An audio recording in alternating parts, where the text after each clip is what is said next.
Folks, as some of you know, Raphael, my son, was born back in 1993, and I remember very distinctly in '94 coming home from work. I was tired, wife was tired from having taken care of Raphael all day, and dinner that night consisted of me staring at a television with a glass of white wine and microwavable popcorn in hand. I gotta say, I was tired, she was tired, and there I was staring at the TV, rocking him in his little seat. But life has progressed since then, and it's a great pleasure to welcome personal chef Marlene. Welcome. Hi, it's good to be here. Well, Marlene, as we dive into the world of personal chefs, I just wonder, where were you in '94? I wish you were in my life. Yes, it does come in handy, especially with a new baby.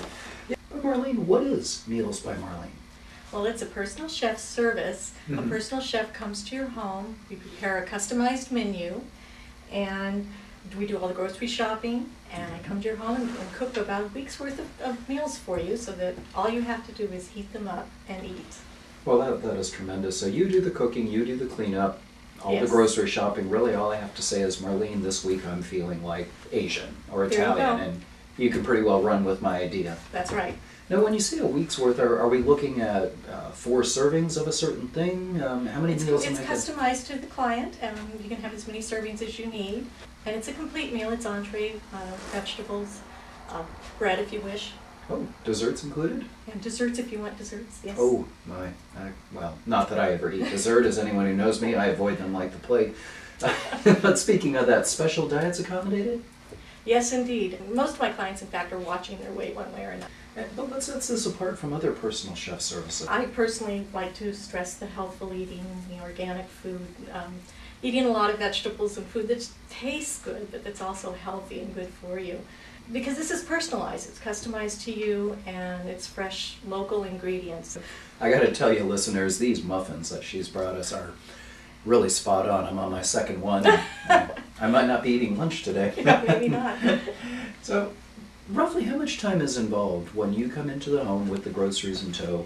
How much cooking time? And I know that varies widely if I ask you for pot roast or what have you, but in general. In general, how much 4 to time? 6 hours. Then in terms of reheating, I come home, kid's in his bassinet, I've got the Yes. wine and popcorn thing going. How long to reheat? You take it out of the refrigerator, it's got a label, it's got heating instructions. Most of the time it's just a matter of covering it loosely and throwing it in the microwave for 2 or 3 minutes. Wow. And then on the plate. Some Nice. things you might want to cook yourself in the oven for 30 minutes, like a pot pie or something, but even those can be done ahead of time and just throw them in the microwave. Okay, and let's talk about costs. How much is it? Rough package idea. For 5 meals for 2 to 4 people, it's about $300, Okay. and then the cost of the groceries as well. But I noticed, Marlene, you had mentioned organic as part of what you're cooking. Tell us a little bit more about the organic movement, and also, isn't it a little more expensive to go organic? It's not really that much more expensive, and especially if you go to the farmers markets. Okay. If you join a CSA, a community-supported agriculture, Mhm. you're saving money by doing that, and you're getting fresh, local food that's grown organically, and there's just nothing better than that. It's Wow. worth it, even if you end up paying a little bit more. How did you become certified as a chef? What groups do you belong to, or what's the process? Are you I belong to the United States Personal Chef Association, and I have a ServSafe certification, so that I know the safety issues surrounding food and how temperatures it has to be kept at. Okay. And tell us about your vegetable parties. I think Pink Affair was one of the groups that highlighted those. Is that right? Yes, and the vegetable parties are a lot of fun. I come to your home, you invite however many people you want. I've done it for about 15 or 20 people at a time. I pick some vegetables that people don't usually think about preparing as a side dish usually, like fennel or escarole. Come up and a nice recipe for this and how to prepare it, and I give people tips on how to get more vegetables into their diet. Just different ways of cooking vegetables and adding them to your diet. And we have a lot of fun. We usually have some wine. I do a little cooking demonstration, and then everybody eats all the food, and it's just a lot of fun. What other special services do you offer? Well, the kitchen assistant program it's another fun class. It's geared toward just the individual, or 2 or 3 people. And I've had people call, that they're just intimidated by the whole process of shopping, planning a menu, but they want to do their own cooking. they don't want a personal chef to come in and cook for them every week. Mm-hmm. So I will come in and we'll sit down and I'll show them how to plan a menu, how to find recipes, how to meet their nutritional goals, how to go to the grocery store so that they're not wasting time, how to get what you're looking for, and how to cook. We usually go through a couple of different recipes, and we actually prepare some food. And you had mentioned in the last segment a group called Bay Area Green Business Program. Why did you join them?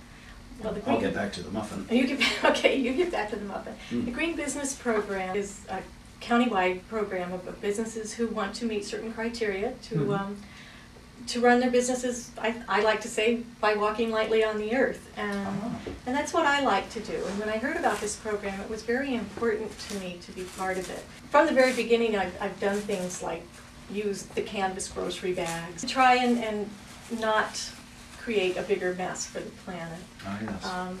And to join this program, it's necessary to meet, as you said, like about 5 pages worth of criteria. Being a person, a very small business, and just working out of my home, they kind of shift the priorities and what criteria I needed to meet, but I was able to do that. It's just a matter of having your water meet the criteria, and that you're saving water, you're saving electricity in your home or your business, and it's just important for me to be able to do that. So. What specific criteria did you incorporate, though, into your cooking and the personal chef business?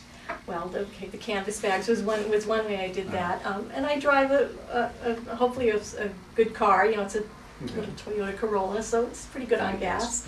And because I do have to drive around a lot, going to clients' homes, and I just try to do things like that. Buying organic, buying local food. I think that's very important to help the local farmers and ranchers. And that's my whole philosophy in the way I cook. And then you recycle the green scraps? Is that I do have compost in my backyard. Oh, compost! And so wow. I separate everything out when I cook, and I bring all the greens home with me and throw them in the compost. Wow, so that's really taking it the next step. Many of us just put it in the green bucket and let someone else do it, but you actually have the compost. I have my own, right. Wow. I'm a frustrated gardener. Don't get me started on that topic. If somebody did not want to have a personal chef, though, and wanted just to try to be healthier, what are some quick tips you would offer to our listeners? People need to try and get away from the fast food and incorporate more whole grains and vegetables in their diets, but it doesn't need to be impossible to do. Go to the farmer's market and pick up your greens and vegetables and have everything chopped up and ready to go. And that doesn't take more than an hour or so to do, and you can have it in your refrigerator ready, so that when you do get home, it's just a matter of pulling things out of the refrigerator and tossing it in a pan. And planning what you want to have. Don't wait until the last minute. So I guess my biggest tip is that it helps to be a little organized and to think about it. Even if you spend 15 minutes on Sunday and thinking about what you're going to do for the week, you'll be a lot better off. One question, Marlene. Would you recommend businesses take up the Bay Area Green Business Program, the certification process? Is it worthwhile? Absolutely. I love the idea of doing this. It gets you thinking toward ways that you can gear your business, either to recycle paper. It's just anything that, the different kinds of businesses, of course, will have different priorities for what they need to do, but I think it's really important to think about ways that we can save the planet. Marlene, final question for you. What really matters? Well, that's not easy to narrow down, but I guess in the context of food, I would have to say that what really matters is eating real food. I think if people can learn to prepare their own food, to buy their food locally, it doesn't have to be organic, although that's something to think about, but most important to get it from a local farmer or rancher, and especially meat to try and get from a rancher that's has the animals out on the field, that they're not cooped up somewhere. Same with chickens and eggs. You want your animals to be happy, I think. But eat real food. Prepare it yourself as much as possible, because it's healthier, it's better for the planet, and it's better for you. Folks, again, that's the personal chef Marlene, located right here in the Bay Area. Check her out at www.mealsbymarlene.com. Thanks again for being here.